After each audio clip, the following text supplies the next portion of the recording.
Hello my dear student, आप सभी का अपना यूट्यूब चैनल उड़ान एजुकेशन प्लेटफॉर्म पे बहुत बहुत स्वागत है।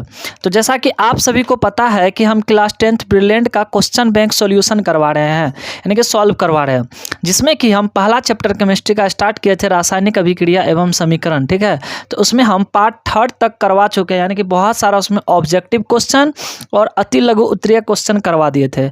उसके बाद आपका जो बुक में दे रखा है, जिस प्रकार से यहाँ पे देख सकते हैं आप लोग, इसमें 10 क्वेश्चन आपका दे रखा है, लघु उत्तरीय प्रश्न है। कितना है?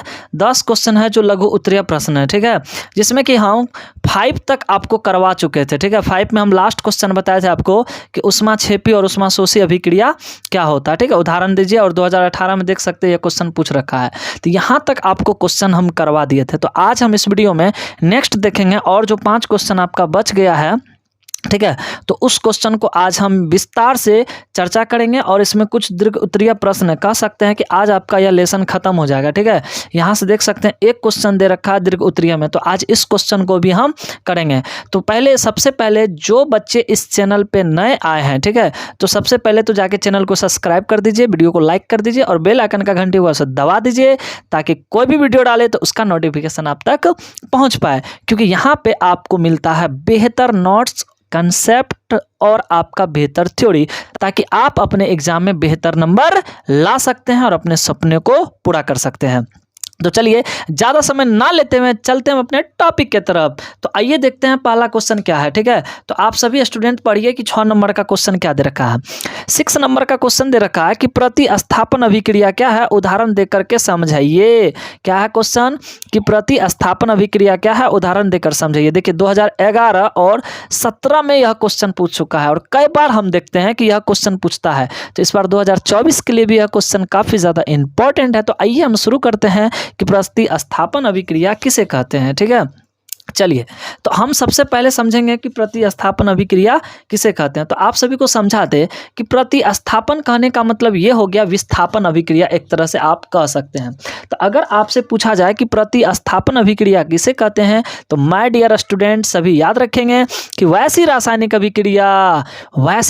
अभिक्रिया जिसमें किसी एक यौगिक में उपस्थित तत्व, देखिए तत्व नीचे लिखे हैं तो आप तत्व लिख लीजिएगा उसमें। ठीक है, तत्व का प्रतिस्थापन किसी दूसरे तत्व द्वारा होता है, उसे प्रतिस्थापन अभिक्रिया कहते हैं। मतलब ये कि प्रतिस्थापन अभिक्रिया वैसी रासायनिक अभिक्रिया होती है जिसमें किसी यौगिक में उपस्थित तत्व का प्रतिस्थापन, ठीक है, किसी दूसरे तत्व के द्वारा होता है, उसे प्रतिस्थापन अभिक्रिया कहते हैं। जैसे आइए हम समझते हैं एग्जाम्पल के माध्यम से। देखिए ये विस्थापन अभिक्रिया भी इसको बोला जाता है। इस रिएक्शन में बेसिकली आपको क्या समझना है, तो यहाँ पे सभी स्टूडेंट ध्यान दीजिए।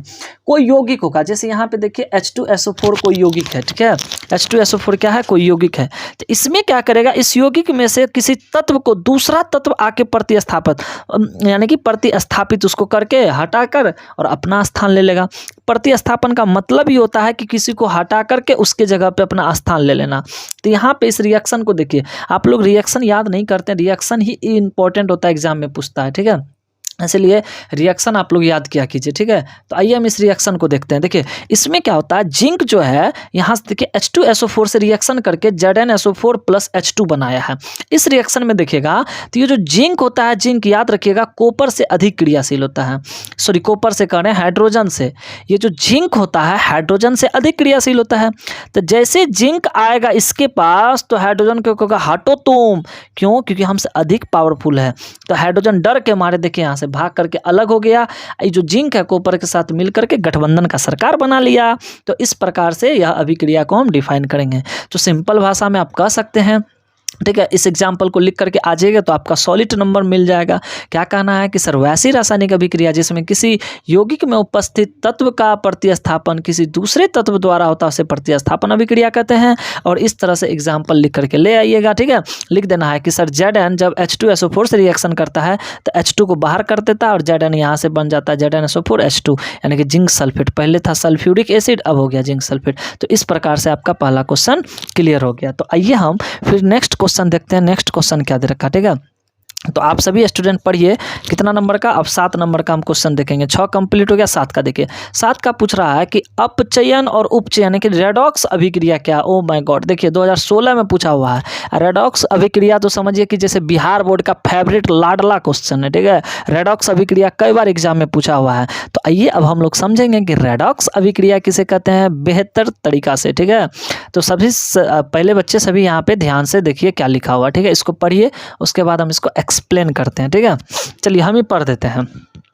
सबसे पहले याद रखिएगा कि अपचयन और उपचयन कितना बचा, हम कई बार बोले हैं कि अपचयन का मतलब होता है अवकरण, उपचयन का मतलब होता है ऑक्सीकरण। याद रखिएगा, अपचयन का मतलब क्या होता है अवकरण और उपचयन का मतलब होता है ऑक्सीकरण।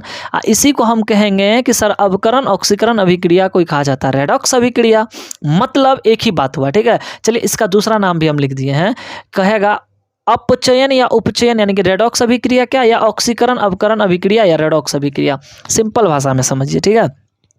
आपसे पूछ सकता है कि अपचयन उपचयन अभिक्रिया क्या है, या पूछेगा ऑक्सीकरण अवकरण अभिक्रिया क्या है, या रेडॉक्स अभिक्रिया। बात एक ही चीज हुआ सब, ठीक है। तो आपको तो यह सिंपल तरीका से हम आपको क्लास में बताए थे, वैसी रासायनिक अभिक्रिया जिसमें ऑक्सीकरण और अवकरण दोनों साथ साथ होता है उसे हम क्या कहते हैं रेडॉक्स अभिक्रिया। बताइए किसी स्टूडेंट को दिक्कत, कितना सिंपल है। बिहार बोर्ड 10th जो होता है इतना आसान है ना, अगर बच्चा पढ़ ले तो 450 प्लस नंबर कोई नहीं उसका काट सकता, 100% आएगा, ठीक है। तो क्या डिफाइन करेंगे, वैसी रासायनिक अभिक्रिया जिसमें ऑक्सीकरण एवं अपकरण दोनों साथ साथ होते हैं उसे रेडॉक्स अभिक्रिया कहते हैं। आइए एग्जांपल के माध्यम से समझते हैं।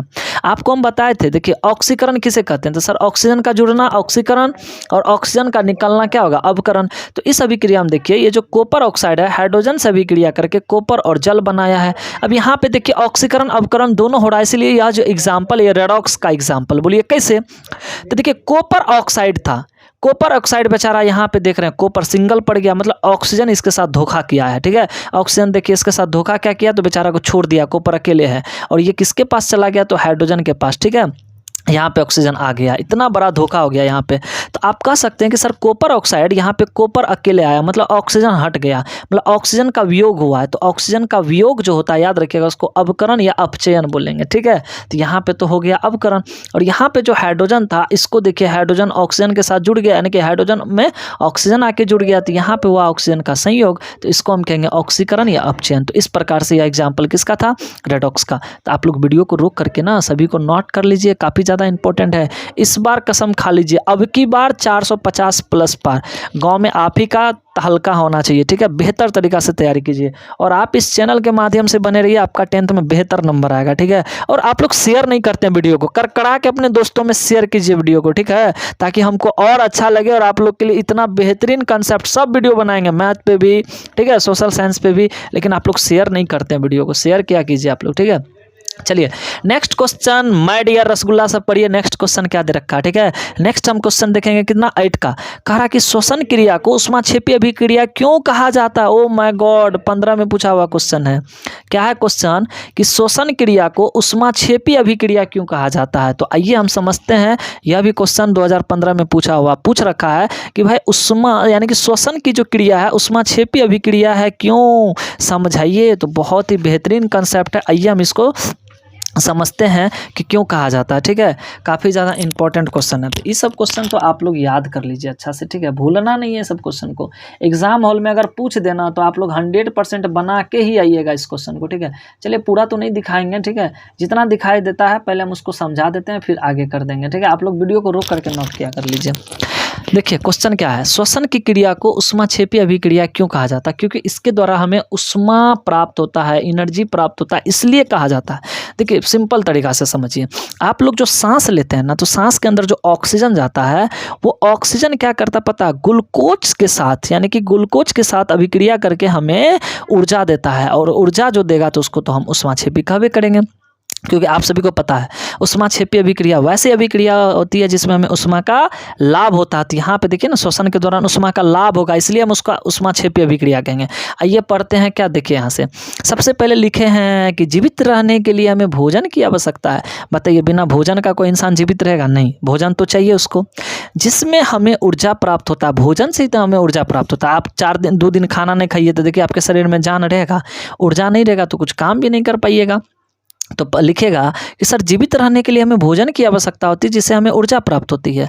अब क्या होता है, तो जब पाचन क्रिया के दौरान खाद्य पदार्थ छोटे छोटे टुकड़ों में टूट जाता है। हम जो खाना खाते हैं तो जब तक उसका पाचन नहीं होगा छोटा छोटा टुकड़ा में, तो कैसे होगा? तो पाचन होता है भोजन का, तो भोजन का जो पाचन होता है, हम लोग जो बड़ा बड़ा अणु लेते हैं तो भोजन का पाचन होकर छोटा छोटा अणु में टूटता है। तो पाचन की क्रिया के दौरान खाद्य पदार्थ छोटे छोटे अणुओं में टूट जाता है, यानी कि ज़्यादातर खाद्य पदार्थ में कार्बोहाइड्रेट होता है। इस चीज़ को याद रखिएगा।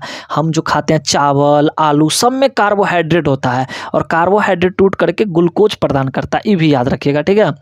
तो क्या याद रखेंगे कि सर कार्बोहाइड्रेट के टूटने से, किसके टूटने से, यानी कि कार्बोहाइड्रेट के टूटने से ग्लूकोज का निर्माण होता है। अब आता है मेन पॉइंट, और यही तो है इस क्वेश्चन का आंसर जो कि आपको एग्जाम हॉल में लिख करके लाना है, ठीक है। और क्या है वो, आइए हम समझते हैं, ठीक है।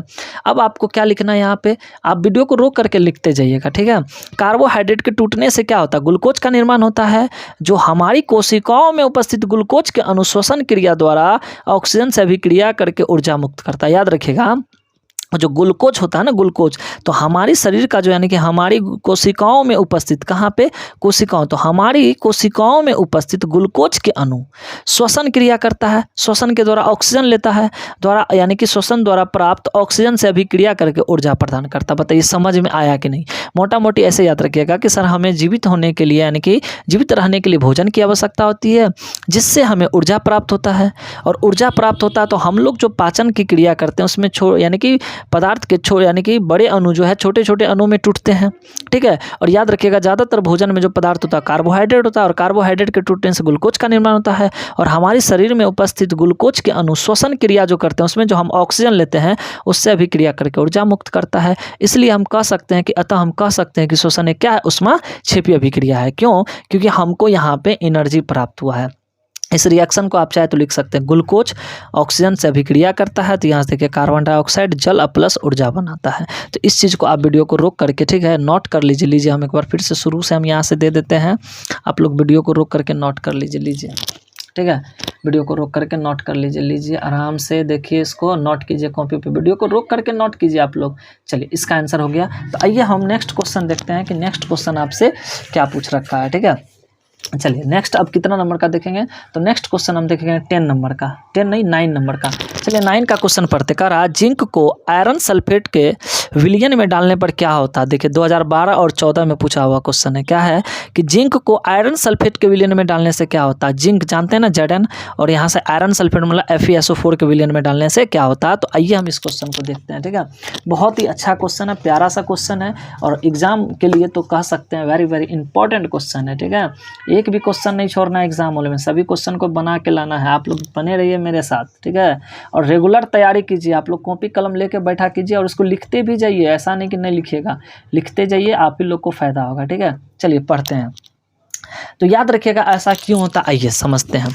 तो हम लिखे हैं कि जिंक को आयरन सल्फेट के विलयन में डालने पर जिंक जो है आयरन सल्फेट से आयरन को विस्थापित कर देता है। मतलब क्या है पता है, देखिए यहाँ से इसको ऐसे समझिए। देखिए यहाँ पे जिंक है, जैसे जिंक को हम कॉपर सल्फेट के विलयन में डालते हैं तो ये जो जिंक होता है कॉपर से अधिक क्रियाशील होता है। याद रखिएगा, जिंक कॉपर से अधिक क्रियाशील होने के कारण जिंक कॉपर को विस्थापित कर देता है, जिसके कारण यहाँ पे देखिए Zn इसका स्थान ले लिया और Fe को अलग कर दिया, यहाँ पे हो जाता है विस्थापन अभिक्रिया, इसी के कारण ऐसा होता है। तो वही हम लिखे हैं भाषा में, क्या लिखे हैं देखिए यहाँ से, जिंक को आयरन सल्फेट के विलयन में डालने पर जिंक क्या करता है, अधिक क्रियाशील होता है जिंक। तो जिंक आयरन सल्फेट में से आयरन को विस्थापित करके अलग कर देता है, क्योंकि जिंक आयरन से अधिक क्रियाशील होते हैं, इसलिए इस अभिक्रिया को हम विस्थापन अभिक्रिया भी कहते हैं। तो यहाँ से पूछ रहा है आयरन सल्फेट के विलयन में डालने से क्या होता है, तो यहाँ पे हम लिखेंगे कि सर उसको विस्थापित करके यहाँ पे जिंक सल्फेट का निर्माण होता है, लोहा अलग होता है, इस तरह से रिएक्शन लिख देंगे, हो गया इसका आंसर। बताइए कितना आसान है। तो यह भी क्वेश्चन आपका कंप्लीट हो गया। आइए अब हम नेक्स्ट क्वेश्चन देखते हैं, ठीक है। क्वेश्चन नंबर 10 कि क्वेश्चन नंबर 10 क्या कर रहा है, ठीक है। पहले आप सभी स्टूडेंट पढ़िए 10 का क्वेश्चन क्या कह रहा है, ठीक है। क्वेश्चन तो दिखाई दे रहा सभी स्टूडेंट को, हाँ बिल्कुल दिखाई दे रहा क्वेश्चन। कह रहा है, नहीं दिखाई दे रहा तो बुक लेके बैठा कीजिए आप लोग, ठीक है। आगे में बुक लो, उसके बाद लिखो, यहाँ से क्वेश्चन पढ़िए। कह रहा ताम्र छीलन को हवा में लंबे समय तक गर्म करने पर उस पर काली परत चढ़ जाती है, इस पर हाइड्रोजन गैस प्रवाहित करने पर उसका रंग भूरा पुनः वापस आ जाता है। यह कौन सी अभिक्रिया है और अभिक्रियाओं के नाम एवं समीकरण बताइए। मोटा मोटी समझिए, आपको इस रिएक्शन का नाम बताना है और समीकरण बताना है। क्या क्या बताना है? नाम और समीकरण बताना है। तो आइए हम इस क्वेश्चन को देखते हैं, ठीक है। चलिए, इसका आंसर पहले आपको हम यहीं पे समझा देते हैं कि किस तरह से इसका आंसर लिखेंगे। आपको क्वेश्चन में पूछा है कि ताम्र छीलन को हवा में लंबे समय तक गर्म करने पर उस पर काली परत चढ़ जाती है, और लेकिन इस पर जब हाइड्रोजन प्रवाहित करते हैं, यानी कि हाइड्रोजन से क्रिया करवाते हैं, तो उसका रंग पुनः वापस आ जाता है। यह कौन सा भी क्रिया है और इसका समीकरण भी लिखना है। तो यह तो काफ़ी ज़्यादा इंपॉर्टेंट क्वेश्चन है। आइए हम इसका आंसर देखते हैं किस प्रकार से। चलिए, तो देखिए सभी स्टूडेंट, ठीक है, किस तरह से इसको डिफाइन करना है। तो सबसे पहले इसका आंसर में लिखना आपको, ठीक है, किस तरह से लिखेंगे वो देखते जाइए, ठीक है। चलिए, सबसे पहले लिखना है कि सर कि ताम्र छीलन को हवा में लंबे समय तक गर्म करने पर उस पर काली परत चढ़ जाती है। ऑलरेडी क्वेश्चन में कहा है, तो हम लिखेंगे सर ऐसा इसलिए होता है क्योंकि कॉपर ऑक्सीजन से संयोग करके कॉपर ऑक्साइड बनाता है। आप सभी को पता है कि कॉपर ऑक्सीजन से संयोग करके क्या करेगा? कॉपर ऑक्साइड बनाता है, जो ताम्र छीलन की सतह पर काली परत के रूप में चढ़ जाती। कॉपर ऑक्साइड ही काली परत के रूप में चढ़ जाती, जैसा कि यहाँ पे देख सकते हैं। तो यहाँ पे हम देख रहे हैं कॉपर ऑक्सीजन से अभिक्रिया करके कॉपर ऑक्साइड बना, यहाँ पे ऑक्सीकरण अभिक्रिया हुआ। नेक्स्ट हम क्या पढ़ते हैं? तो नेक्स्ट उन्होंने क्वेश्चन में क्या दे रखा है उसको पढ़िए, ठीक है। वीडियो को रोक करके आप उसको नोट कर लीजिए, हम एक्सप्लेन कर देते हैं पूरा चीज़, ठीक है। नेक्स्ट कह रहा है कि अगर इस गर्म कॉपर ऑक्साइड के ऊपर हाइड्रोजन गैस प्रवाहित किया जाता है तो उसका, ठीक है, भूरा रंग पुनः वापस आ जाता, अर्थात इस स्थिति में विपरीत अभिक्रिया संपन्न होती। ऐसे कहिएगा, उसका रंग जो वापस आ जाता है एक्चुअल में वहाँ पे विपरीत अभिक्रिया होती है। क्या? इस रिएक्शन से समझिए, आपको समझ में आ जाएगा। देखिए, और यहाँ पे देख सकते हैं किस प्रकार से कि हाइड्रोजन अकेला था और यहाँ पे दुकेला हो गया है, मतलब हाइड्रोजन के साथ ऑक्सीजन आके जुड़ गया है। तो सिंपल तरीका से हम कह सकते हैं कि यहाँ पे ऑक्सीजन का संयोग हुआ है, मतलब अवकरण हुआ है, ठीक है। तो ये पूछ रहा था कि यह कौन सा अभिक्रिया है। तो यहाँ पे जैसा कि आप देख सकते हैं, तो हम यहाँ पे स्पष्ट तरीका से इसको बोल सकते हैं कि सर यह तो हाँ ऑक्सीकरण और अवकरण दोनों हो रहा है, अर्थात यह रेडॉक्स अभिक्रिया हो जाएगा। तो क्या लिखेंगे नीचे कि अर्थात इस समीकरण में ऑक्सीकरण एवं अवकरण दोनों साथ साथ होता है, अतः हम कह सकते हैं कि यह एक प्रकार का ऑक्सीकरण अवकरण अभिक्रिया है, यानी कि रेडॉक्स अभिक्रिया है, और उसका रिएक्शन भी लिख दिया। तो इस प्रकार से यह भी क्वेश्चन आपका क्या हो गया? क्लियर हो गया। तो आप लोग क्या कीजिए, ठीक है, वीडियो को रोक करके इसको नोट कर लिया कीजिए, जैसे यहाँ पे दे रहे हैं। चलिए, वीडियो को रोकिए, उसको नोट कीजिए। चलिए, नोट किए। अब इसको वीडियो को रोक करके नोट कीजिए, फिर आप इसका रिएक्शन को नोट कीजिए, ठीक है। यहाँ तक लीजिए, रिएक्शन को नोट कीजिए। चलिए, रिएक्शन नोट कर लिए। वीडियो को रोक लीजिए आप लोग, ठीक है, और यहाँ से अब लास्ट पॉइंट है, इसको नोट कर लीजिए। नोट किए? तो आइए, अब लास्ट एक बचा हुआ है, उसको भी हम लोग नोट कर लेते हैं। तो इस प्रकार से आपका पूरा क्वेश्चन कंप्लीट हो गया, ठीक है। तो जितना भी था इधर वाला क्वेश्चन टोटल, यानी कि लघु उत्तरीय प्रश्न क्लियर हो गया। आइए अब हम नेक्स्ट क्वेश्चन देखते हैं, ठीक है। नेक्स्ट क्वेश्चन क्या दे रखा है? तो अब इसमें मात्र एक क्वेश्चन और है, ठीक है। एक क्वेश्चन इसमें मात्र और है, दीर्घ उत्तरीय प्रश्न है, ठीक है। इसमें देखिए क्या क्या पूछ रखा है। आपसे पूछा है कि बताइए संयोजन अभिक्रिया क्या है, कह रहा निम्नलिखित अभिक्रिया क्या है, और 2018 में पूछा है, जिसमें एक्सप्लेन करना है कि संयोजन अभिक्रिया किसे कहते हैं, वियोजन अभिक्रिया किसे कहते हैं, विस्थापन अभिक्रिया किसे कहते हैं, और द्विविस्थापन अभिक्रिया किसे कहते हैं। तो वैसे हम चारों रिएक्शन आप सभी को बता चुके हैं, ठीक है। और सभी, यानी कि जितना भी उधर लघु उत्तरीय प्रश्न को हल किया उसमें सभी रिएक्शन आ गया था। फिर भी मोटा मोटी लास्ट में हम आपको चारों रिएक्शन को एक्सप्लेन कर देते हैं। तो आइए देखते हैं, ठीक है। चलिए, सबसे पहले हमसे पूछा था संयोजन अभिक्रिया। क्या पूछा था? संयोजन अभिक्रिया किसे कहते हैं। तो सिंपल तरीका से संयोजन मतलब क्या होता है? किसी पदार्थ का जुड़ना। क्या होता है? किसी पदार्थ का जुड़ना होता है। तो आप कह सकते हैं कि सर ऐसी रासायनिक अभिक्रिया जिसमें दो या दो से अधिक पदार्थ परस्पर संयोग कर एक नए पदार्थ का निर्माण करते हैं, उसको क्या कहते हैं? संयोजन अभिक्रिया। सिंपल है, जैसे ए बी मिलेगा। याद रखिएगा, संयोजन में लेफ्ट में कितनों पदार्थ हो, लेकिन राइट में हमेशा एक ही पदार्थ होगा, ठीक है। तो जब दो या दो से अधिक पदार्थ परस्पर संयोग करके एक ही पदार्थ का निर्माण करता है तो उसको हम संयोजन अभिक्रिया कहते हैं। जैसे कार्बन ऑक्सीजन से अभिक्रिया करके CO2 बनाया है, यहाँ से देख सकते हैं, ठीक है। कैल्शियम जो है, कैल्शियम ऑक्साइड जल से अभिक्रिया करके कैल्शियम हाइड्रोक्साइड बनाया है। तो यहाँ पे दो पदार्थ के जुड़ने से एक पदार्थ बनाती है, कौन सा अभिक्रिया हो जाएगा? संयोजन अभिक्रिया, ठीक है। नेक्स्ट उस क्वेश्चन में दे रखा था, आप देख सकते हैं वियोजन अभिक्रिया। तो आइए हम समझते हैं कि वियोजन अभिक्रिया किसे कहते हैं, क्योंकि यह भी क्वेश्चन जो है काफ़ी ज़्यादा इंपॉर्टेंट क्वेश्चन है कि वियोजन अभिक्रिया किसे कहते हैं। ठीक है। देखिए यहाँ पे समझिए, वियोजन अभिक्रिया किसे कहते हैं।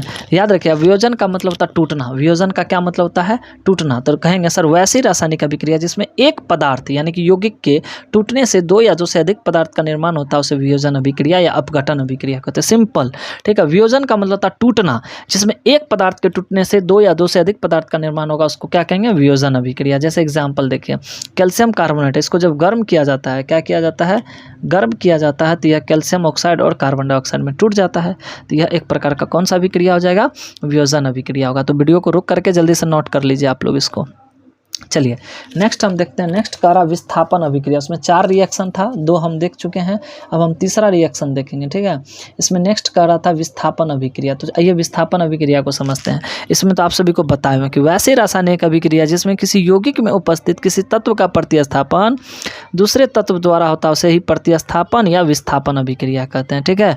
जैसे देखिए ए है और बी सी है, तो ए अधिक क्रियाशील होने के कारण बी को हटा देगा तो ए सी और बी बन जाएगा। जैसे का यह रिएक्शन आप सभी को पता है कि जब कॉपर सल्फेट के विलयन में जिंक को डाला जाता है तो जिंक अधिक क्रियाशील होने के कारण कॉपर को विस्थापित करके हटा देता है और वहाँ पे Zn अपना स्थान ले लेता है। तो यह एक प्रकार का विस्थापन अभिक्रिया है, ठीक है। तो वीडियो को रोक करके इसको नोट कीजिए। चलिए लास्ट क्वेश्चन था उसमें द्विविस्थापन अभिक्रिया, आइए इसको भी देख लेते हैं। तो द्विविस्थापन अभिक्रिया बहुत ही सिंपल है। इसमें क्या करेगा, ठीक है, वैसे हम क्लास में भी आपको पढ़ा रखे हैं। वैसी रासायनिक अभिक्रिया जिसमें दो यौगिक अपने तत्वों का आदान प्रदान करके, ठीक है, नए यौगिकों का निर्माण करते हैं उसे द्विविस्थापन अभिक्रिया कहते हैं। एक बार फिर से, वैसी रासायनिक अभिक्रिया जिसमें दो यौगिक अपने तत्वों का आदान प्रदान करके नए यौगिकों का निर्माण करते हैं उसे द्विविस्थापन अभिक्रिया कहते हैं। अब इसको रिएक्शन से समझेंगे, ठीक है। यहाँ से देखिए इस रिएक्शन को बिल्कुल समझ में आ जाएगा। इसमें देखिए क्या होगा, जैसे देखिए ए बी अभिक्रिया करेगा सी डी से तो बन गया ए डी और बी सी। क्यों, क्योंकि इसका जो बी सी है अलग हो जाएगा, इसका भी इसका सी से मिलकर अलग हो जाता है, इसका ए इसका डी से मिल गया। जैसे यहाँ देखिए, ठीक है, जब सिल्वर क्लोराइड के विलयन में यानी कि जब यहाँ देखिए सिल्वर नाइट्रेट के विलयन में सोडियम क्लोराइड को डाला जाता है तो यहाँ पे सिल्वर क्लोराइड और सोडियम नाइट्रेट प्राप्त होता है। तो यहाँ से देखिए क्या किया, Na जो है NO3 से मिल करके बना लिया NaNO3 और Ag जो है Cl से मिल करके AgCl बना लिया। तो यहाँ पे तो विस्थापन हुआ है, दोनों तरफ से हुआ है, तो इसीलिए हम इसको कहेंगे द्विविस्थापन अभिक्रिया। तो इस प्रकार से टोटल क्वेश्चन आपका कंप्लीट हो गया, ठीक है। यहाँ देखिए इसमें जितना क्वेश्चन था दीर्घ उत्तरीय, ये भी प्रश्न आपका क्लियर हो गया। तो हम कह सकते हैं कि पहला चैप्टर आपका कंप्लीट हो गया। टोटल क्वेश्चन इसमें जितना था बता दिए हैं। अगर कुछ क्वेश्चन इधर और भी डाल रखा है, दे दिया है, तो इसको भी हम अगले वीडियो में बता देंगे, ठीक है। अगर आप चाहते हैं कि हम माँ बाप का सपना पूरा करें, अपने समाज में बेहतर करें, ठीक है, और 10th में बहुत ही अच्छा नंबर लाए, तो प्लीज़ आप हमारे इस चैनल के साथ जुड़े रहिए। रेगुलर वीडियो देखिए, उसका नोट्स बनाइए। हम जितना भी क्वेश्चन करवा रहे हैं ना, सभी इंपॉर्टेंट क्वेश्चन करवा रहे हैं, सभी बोर्ड एग्जाम में पूछा हुआ क्वेश्चन है। अगर आप इतना कर लेते हैं तो एक भी क्वेश्चन आपका एग्जाम से बाहर नहीं जाएगा, 100% आपका अच्छा और बेहतर रिजल्ट होगा, ठीक है। लेकिन वीडियो बनाने में काफ़ी ज़्यादा मेहनत लगता है, तो प्लीज़ जो भी बच्चे नए आते हैं इस चैनल को सब्सक्राइब कर लीजिए और बेल आइकन का घंटी का सो दबा लीजिए ताकि हम कोई भी वीडियो डालेंगे तो उसका नोटिफिकेशन आप तक पहुंच जाए, ठीक है। बेल आइकन का घंटी का से जरूर दबा लीजिएगा और लाइक जरूर कर दीजिए वीडियो को, और कमेंट करके बताइए कि वीडियो आप सभी को कैसा लगता है, ठीक है। और अपने दोस्तों में, मित्रों में ज़रूर शेयर कीजिए। मित्र को भी आप इस वीडियो को भेजिए और उसको भी बोलिए कि यहाँ से आप बेहतर तैयारी कर सकते हैं क्वेश्चन बैंक से, ठीक है। अपने दोस्तों को कीजिए ताकि दोस्त का भी भला हो जाए। आपके कारण अगर किसी को बेहतर नंबर आएगा तो इसमें आप ही को फ़ायदा है, ठीक है। तो उसको भी भेजा कीजिए। तो बस आज के लिए इतना ही, फिर नेक्स्ट वीडियो में मिलेंगे नेक्स्ट टॉपिक के साथ, न्यू टॉपिक के साथ। तब तक के लिए Radhe Radhe. Thank you so much.